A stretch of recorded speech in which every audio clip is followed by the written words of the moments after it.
Hello and welcome to SK బిషాట్స్. CSK జీటీని ఓడించింది, భారీ మార్జిన్తో ఓడించింది. ఫ్యాక్ట్ ఆఫ్ ద మ్యాటర్ ఏంటంటే భారీ మార్జిన్తో ఇక్కడ ఏం పని లేదు, ఓటమి గెలుపుతూనే పని ఉంది. ఎందుకంటే పాయింట్లు ముఖ్యం, నెట్ రన్ రేట్ కాదు. ఆ, ఎందుకు అంటే ముంబైకి already strong net run rate ఉంది. వాళ్ళు గనక గెలిచారు అంటే గనక టాప్ క్వాలిఫైయర్ స్పాట్ సొంతం చేసుకోవడం ఖాయంగా కనిపిస్తుంది. సిఎస్కే పోతూ పోతూ ఎంఐకి బాగానే ఫేవర్ చేశారు, కాసంత ఫేవర్ ఆర్సీబీకి కూడా చేశారు, అందులో ఎటువంటి డౌట్ లేదు. ఇక పంజాబ్ భవిష్యత్తు వాళ్ళ చేతిలో ఉంది, దాని గురించి మనం రేపు మాట్లాడుకుందాం. బట్ ప్రస్తుతానికి ఈ మ్యాచ్ ఏం జరిగింది, బీభత్సం జరిగింది. అండ్ అంతకన్నా ముందు మాత్రే ఉర్విల్ పటేల్ వాళ్ళ ఉత్తేజాన్ని చూపించారు, వాళ్ళ ఉల్లాసాన్ని చూపించారు. కాన్వే ఎప్పటిలాగానే సిఎస్కేకి ఎలాంటి రీతిలో ఆడగలడు, ఎలాంటి రీతిలో ఆడుంటే సీజన్ బాగుండేదో అలాంటి ఆట తీరు చూపించాడు. GT the wheels off come off. ఏం జరిగింది, let's get start. Firstly toss గెలిచి బ్యాటింగ్ అన్నాడు MS Dhoni. I felt that's a very good decision. And అలాగే ఒక నైస్ ఆలోచన ఆ డెసిషన్ వెనకాల. ఎందుకంటే basically you're looking at a squad which failed miserable. అంటే అలా జస్ట్ లో త్రుటిలో తప్పిన పని ప్రమాదంలా కాదు, పూర్తిగా మునిగిపోయారు. వాళ్ళంతా వాళ్ళు వెళ్ళి దూకేసి మునిగిపోయారు. సో అలాంటి టీంలో ఇక నెక్స్ట్ ఏంటి అనే ఆలోచనలో ఉన్నప్పుడు what if we can bat well and defend the score అనే ఆలోచనలో వచ్చాడు. అదే పోస్ట్ మ్యాచ్ ప్రెజెంటేషన్లో కూడా చెప్పాడు, ఇది వేరే విషయం. అది స్టార్ట్ అయిన దగ్గర ఏదైతే పవర్ ప్లేలో ల్యాక్ అయ్యారు సిఎస్కే మనం మాట్లాడుకున్నాం. లాస్ట్ 2-3 గేమ్స్ లో వచ్చింది ఆ ఫైర్ పవర్. ఈసారి ఫైర్ పవర్ వచ్చింది, వికెట్ పడకుండానే వచ్చింది. అది ఒక రకంగా చెప్పుకోవాలంటే సిఎస్కేకి ద బిగ్గెస్ట్ ప్లస్ ఈ మ్యాచ్. ఆయుష్ మాత్రే వేరే లెవెల్లో ఆడాడు, నుంచొని కొట్టాడు, గట్టి కొట్టాడు, టైమింగ్ బాగుంది, మంచి షాట్లు ఆడుతున్నాడు, షార్ట్ ఆఫ్ లైన్ డెలివరీస్కి భయపడట్లేదు, ఫుల్లర్ లైన్ డెలివరీస్కి వెనుకాడట్లేదు. సో ఇంకొంచెం సీమ్ లభించింది యాక్చువల్గా సర్ఫేస్ మీద. సిరాజ్ కొంచెం సీమ్ లభించింది, కానీ he was able to attack every bowler. Harshad Khan అయితే శ్రద్ధ కొట్టాడు. బట్ ఒక సెటప్ ప్రసిద్ధ్ కృష్ణ ఏదైతే వేశాడో దాని గురించి కూడా మాట్లాడుకోవాలి. ఈ సెటప్ యాక్చువల్గా ప్యాట్ కమిన్స్ కూడా చేసి చూపించాడు. ముందు బౌలింగ్ ఫుల్ రూమ్ ఇవ్వకుండా ఉండడం. ఇక్కడ ప్రసిద్ధి ఏం చేశాడంటే కొంచెం వైడ్ ఆఫ్ హిమ్, ఎందుకంటే అతను బ్యాట్ ఊపడానికి రెడీగా ఉంటాడు కాబట్టి కొంచెం వైడ్ ఆఫ్ హిమ్ వేసి కాస్త మూమెంట్ రాబట్టే ప్రయత్నం చేశాడు first 2 ball, which worked out well. And కొంచెం అవే ఫ్రమ్ ద ఆర్క్ పెట్టే ప్రయత్నం చేశాడు, because there was also movement. Dot balls వచ్చాయి కాబట్టి was induce to playing a false shot. So ఆ సెటప్ అనేది ప్రసిద్ధ్ కృష్ణ దగ్గర నుంచి చాలా బాగుంది. మాత్రే అవుట్ అయ్యాడు, ఉర్విల్ పటేల్ వచ్చాడు, అతనేమి తగ్గల, అతను కొట్టాడు.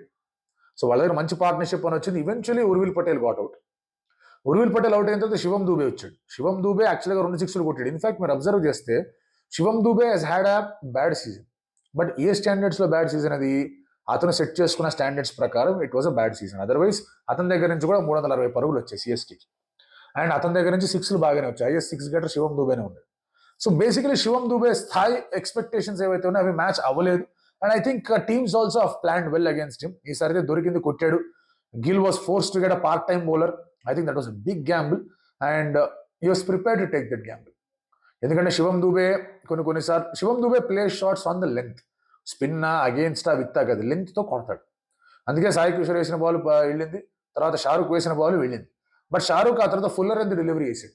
జనరలీ షారుఖ్ కాకుండా వేరే ఎవరన్నా బౌలర్ ఉంటే శివం దూబే దాన్ని నార్మల్గా గ్రౌండ్ మీదగా కొట్టేవాడు. Because it was Shahrukh Khan, కొంచెం లైట్ తీసుకుని లేపేద్దాన్ని అనుకున్నాడు, కానీ లాంగ్ ఆన్లో హోల్డ్ అవుట్ అయ్యాడు. So that was a gamble that worked in favour of Shubman Gill and GT.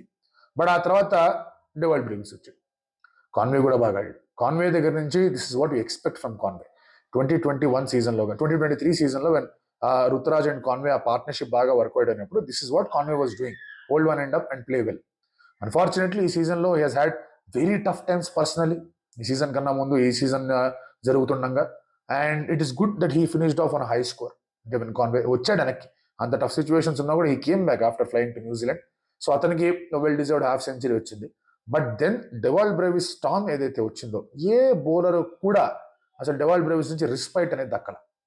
Every bowler the Dewald Brevis face 24 runs. కాస్తో కూస్తో ఎవరైనా డెవాల్డ్ బ్రేవిస్ ని కంట్రోల్లో ఉంచాడంటే దట్ ఈస్ ప్రసిద్ధ్ కృష్ణ. 4 ఓవర్లో 15 డాట్ బాల్ వేసాడు, వేరే లెవెల్ ఫామ్ చూపించాడు ప్రసిద్ధ్ కృష్ణ. బట్ అదర్వైజ్ మిగతా every bowler went for plenty of runs. In fact Jadeja అక్కడ ఇంకొంచెం పదును, కొంచెం టెంపో పెంచుంటే 250 దాకా స్కోర్ వెళ్ళేది. He was not able to get going. అది ఆ ప్రాబ్లం అనేది జడేజాకి తెలుసు, సిఎస్కేకి తెలుసు. దట్ జడేజా ఫినిష్ లెవెల్స్ లో సరిగా ఆడలేకపోతున్నాడనే ముందు పంపించే ప్రయత్నం చేశారు. బట్ ఇక్కడ because Sai Kishore was bowling and scoring rate కూడా బాగుంది కాబట్టి they wanted to send Shivam Dube 2 కొట్టరా అని చెప్పారు. ఆ పని చేశాడు. ఇంకా ఆ షారుఖ్ ఖాన్ బౌలింగ్ లో టెంప్ట్ కాకుండా, లేదా కాన్సన్ట్రేషన్ దెబ్బతినకుండా ఉంటే ఇంకో 2 వీకేవాడు. So in a way it worked out well for them. But Brevis storm అనేది లాస్ట్ లో మళ్ళీ 230 దాకా స్కోర్ ని తీసుకెళ్ళింది. 13 overs తర్వాత దేవర్ 150, 250 కొడతారేమో అనుకున్నాను. అగైన్ ఇందాక అన్నట్టుగానే స్లోయింగ్ డౌన్ హ్యాపెండ్ అండ్ 230 దాకా కొట్టి that is still a very big score. Dewald Brevis ఒక మాట అన్నాడు అయిపోయిన తర్వాత మిడ్ మ్యాచ్ ఇంటర్వ్యూలో, there is something for the seam bowlers అన్నాడు. ఫీడ్బ్యాక్ అనేది చాలా అద్భుతంగా డెవల్ బ్రేవిస్ దగ్గర నుంచి ఎంఎస్ ధోని దగ్గరికి అండ్ బౌలర్స్కి వెళ్ళింది. ఎందుకంటే ఎంఎస్ ఇనిషియల్గా గాట్ ఆఫ్ జడేజా, అక్కడ సీమ్ బౌలింగ్ స్వింగ్ బౌలింగ్ కాకుండా జడేజాని తీసుకొచ్చి ఒక ఓవర్ కానిచ్చేసాడు. ఎందుకంటే 230 score, definitely they will want to take that hire risk. ఆ హైయర్ రిస్క్ అబిలిటీ ఉన్నప్పుడు you want a bowler హుల్ bowl accurate, హుల్ bowl quick. Jadeja టక్ టక్ టక్ టక్ ఓవర్లు వేసుకుంటూ వెళ్ళిపోతాడు, బాల్ వేసుకుంటూ వెళ్ళిపోతాడు, పిన్ పాయింట్ యాక్యురసీ ఉంటుంది. So he took that Gamble. ఎప్పుడన్నా కూడా గ్యాంబుల్ తీసుకున్నప్పుడు ఆ గ్యాంబుల్ ఎందుకు తీసుకుంటున్నారనే దానికి రీజన్స్ ఉంటాయి. ఏదో ట్రై చేద్దాంలే అంటే కుదరదు. ఆ విషయంలో Gill has taken good gamble with Shahrukh Khan, Dhoni has taken very good gamble with Jadeja. ఆ తర్వాత if you look at things, Khaleel ఓవర్లో రన్స్కి వెళ్ళిన అన్షుల్ కాంబోజ్ వచ్చినప్పుడు the messaging was very clear, hit the deck hard, get that seam movement. Shubman Gill పడిన దానికి రీజనే సీమ్ మూవ్మెంట్. ముందుకు వస్తున్నాడు తెలుసు, కొంచెం లెంత్ వెనక్కి లాగాడు, బాల్ పడిన తర్వాత డీవియేట్ అయింది, ఎడ్జ్ తగిలింది, ఫస్ట్ లో క్యాచ్ పడింది. ఫెంటాస్టిక్ వికెట్ అది. తర్వాత జాస్ బట్లర్ అవుట్ అయిపోయాడు. జాస్ బట్లర్ ఎందుకు అట్లా షార్ట్ ఆడాడని చెప్పేసి అందరికీ క్వశ్చన్స్ ఉండొచ్చు, కానీ రన్ రేట్ ఆర్ అదర్ కొట్టాల్సిన స్కోర్ 230 ఉన్నప్పుడు అటువంటి షాట్స్ ఆడకుండా ఉండలేరు బస్ power player. So unfortunately Jos Buttler's last game could not win them the game. గెలిపించుంటే కనుక వాళ్ళు ఆయన క్వాలిఫైర్ 1 ఆడేవాళ్ళు, they would have got another shot at the final. ఇప్పుడు వాళ్ళు వెయిట్ చేయాలి. They will have to wait for tomorrow's result and day after tomorrow's result. Probably again రెండు result కోసం వెయిట్ చేయాల్సిన అవసరం ఉంది, which is not the case with Gujarat. Gujarat ఎప్పుడు చెప్పింది నేను, Gujarat is actually a team with certain floss.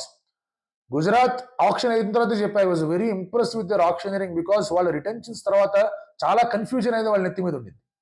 Eventually they got a very good team, అంటే auction లోంచి. ఆ టీమ్ పర్ఫార్మెన్స్ కి ఎందుకు వెళ్ళిందంటే 5 people are performing very consistently for them. Sai, Buttler, Prasidh, Siraj and of course Gill. ఈ మ్యాచ్ లో ప్రసిద్ధి మినహాయించి everybody gave hand, shake hand ఇచ్చారు.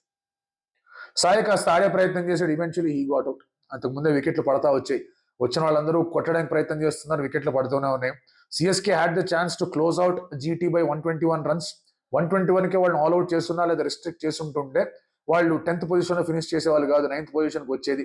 బట్ హార్డ్లీ ఇట్ మ్యాటర్స్ బస్, ప్లే ఆఫ్స్కి వెళ్ళారా లేదా is what matters. League stage అయిపోయిన తర్వాత 5th వచ్చినా 10th వచ్చినా వచ్చేది లేదు, పోయేది లేదు. అఫ్ కోర్స్ 5th వచ్చే వాళ్ళకి 6th వచ్చే వాళ్ళకి యూ క్లియర్లీ నో ఎక్కడ తప్పిదాలు జరిగాయి అనేది. 10th వచ్చే వాళ్ళకి ఇంకా క్లియర్ గా తెలుస్తుంది మీరు సీజన్ ఏం పీకలేదు. So CSK was fine with it. 9th అయితే ఏంటి, 10th అయితే ఏంటి అనుకున్నారు. ఇంకా Dhoni tried Shivam Dube with the ball, Dhoni tried Deepak Hooda with the ball. Shivam దుబేని కొంచెం శ్రద్ధగానే కొట్టారు అక్కడ షారుఖ్ ఖాన్ అండ్ అలాగే మన సాయి గాని. ఆ తర్వాత పతిరానా కేమ్ ఇన్. ఈ మ్యాచ్ లో కూడా Pathirana win for runs. Pathirana blow hot blow cold అని కూడా చెప్పలేము, ఆల్మోస్ట్ బ్లోయింగ్ కోల్డ్. అప్పుడప్పుడు అలా హాట్ గా కనిపించాడు బౌలింగ్ తో. సో ఆ పరిస్థితుల్లో they will have to take a call on Pathirana's future, ఎలా ఉండబోతుంది ఏంటి అని. They will have to take call on Rahul Tripathi, Vijay Shankar, Deepak Hooda's future. They will have to figure out how Ravindra Jadeja fits into the squad. Jadeja as a bowler, Jadeja as a fielder is still a terrific contributor. Jadeja as a batter కొంచెం అటు ఇటు అవుతుంది. They will have to figure out what Shivam Dube is going to do. So ఇలా చాలా figuring out పరిస్థితులు అనేవి కనిపిస్తూ ఉన్నాయి. జీటీ ఫిగర్ చేయాల్సిందల్లా ఒకటే, రేపు వాళ్ళకి ఎవరు గెలుస్తారని చూడాలి. రేపు 2 మ్యాచ్ల్లోనూ ఎవరో ఒకళ్ళు షేక్ హ్యాండ్ ఇవ్వాలి. అంటే పంజాబ్ కానీ ఆర్సీబీ కానీ ఎవరో ఇద్దరిలో ఒకళ్ళు ఓడిపోయినా కూడా దేర్ ఇస్ అ ఛాన్స్ అని వాళ్ళు అనుకుంటారు. బట్ ఆర్సీబీ ఓడిపోయిందంటే వాళ్ళ ఛాన్సెస్ ఇంకా ఎక్కువ అవుతాయి. రేపు పంజాబ్ గెలిచినా, ముంబై గెలిచినా, if RCB loses the match, వాళ్ళ chances of playing the qualifier will increase. So జీటీకి యాక్చువల్గా ఏం చేశారంటే, జీటీ భవిష్యత్తు ఆర్సీబీ మీద రిలై ఉంది. ఆర్సీబీ భవిష్యత్తు యాక్చువల్గా నేను డీసీ కొంచెం వాళ్ళకి బాగా హెల్ప్ చేసింది, వాళ్ళ సిఎస్కే బాగా హెల్ప్ చేసింది వాళ్ళకి. And Mumbai actually feel very very happy. అరే మీరు ఇది గెలిచారు కదా, మాకు కూడా ఏమైనా సాయం చేసుకోండి అంటే పోతూ భయంకరమైన సాయం చేసిపోయారు. రేపు tomorrow Mumbai wins the game, they are playing the qualifier. So ఆ రీతిలో సెటప్ అనేది కనిపించింది. So it is going to be interesting ఈ మ్యాచ్ అనేది. And eventually Dhoni said I'm not done yet, at the same time I'm not coming back అని నేను చెప్పట్లేదు అన్నాడు. It is the same scene with MS Dhoni. I still feel is cricket left in him అని చెప్పను, కానీ he will still take 1 more season. 2-3 మ్యాచ్లే ఆడి అలా ఏమైనా చేస్తాడేమో అని అనిపిస్తుంది. But you never know about MS Dhoni. With respect to Shubman Gill, he could have done better with his captaincy. కొంచెం Prasidh overs ని జాగ్రత్తగా వేయడంలో సక్సెస్ఫుల్ అయ్యాడు, కానీ రషీద్ ని సరైన రీతిలో యూటిలైజ్ చేసుకోవాలి. ఇప్పుడు although Rashid was much better last game కన్నా కూడా, బట్ ఆ ఫ్లా అనేది ఎట్లా ప్లగ్ ఇన్ చేయాలనేది తెలియట్లేదు శుభ్మన్ గిల్ కి. కూజే రన్స్ ఇచ్చాడు కదా అని గాట్ ఇన్ హర్షద్ రన్స్ ఇచ్చాడు. సో అగైన్ ఈ మ్యాచ్ ఆధారంగానే శుభ్మన్ గిల్ ఏం చేయాలని చెప్పడం కూడా కరెక్ట్ గా. There have been 3 matches where 230+ have been scored against GT. Punjab first మ్యాచ్లో స్కోర్ చేసింది, ఎల్ఎస్జీ లాస్ట్ మ్యాచ్లో స్కోర్ చేసింది, సిఎస్కే ఈ మ్యాచ్లో స్కోర్ చేసింది. సో ఆ స్టార్ట్ అనేది సరిగ్గా రాకుండా ఉంటే డెఫినెట్లీ జీటీ పులింగ్ థింగ్స్ బ్యాక్లో కాస్త స్ట్రగుల్ అవుతున్నారు. ఆ విషయంలో ప్లే ఆఫ్స్లో కరెక్ట్ చేసుకోవాలి. ఎలిమినేటర్ ఆడతారా, క్వాలిఫైర్ ఆడతారా అనేది we'll have to wait and see for the ఎల్లుండీస్ మ్యాచ్. ప్రస్తుతానికైతే ఎస్ఆర్హెచ్ కేకేఆర్ ఆడుతున్నారు, దాని గురించి మాట్లాడుకుందాం.